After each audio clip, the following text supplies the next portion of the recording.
বিমান বাংলাদেশ এয়ারলাইন্সে নতুন করে ২টি নিয়োগ বিজ্ঞপ্তি প্রকাশিত হয়েছে, যেখানে আপনারা বাংলাদেশের ৬৪ জেলা থেকে ছেলে এবং মেয়ে প্রত্যেকে আবেদন করতে পারবেন।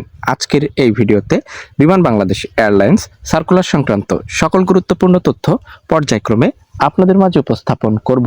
ভিডিওটি চাকরি প্রত্যাশী সকলের জন্য গুরুত্বপূর্ণ, না টেনে অবশ্যই প্রথম থেকে শেষ পর্যন্ত দেখবেন।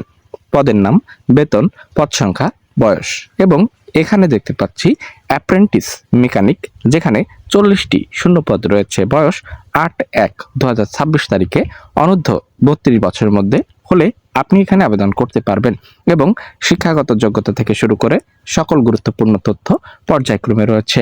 দ্বিতীয় যে সার্কুলারটি আপনারা এখানে দেখতে পাচ্ছেন, সেখানে পদের নাম জুনিয়র অপারেটর GSE ক্যাজুয়াল, এখানে 57টি শূন্যপদ রয়েছে এবং এইচএসসি পরীক্ষায় পাশ করলে আপনি বাংলাদেশের 64 জেলা থেকে 21 জানুয়ারি 2026 পর্যন্ত অ্যাপ্লাই করতে পারবেন। এই ছিল মূলত 2টি সার্কুলার। পরবর্তী সার্কুলার সংক্রান্ত সকল ভিডিও পেতে এখনই সাবস্ক্রাইব করুন।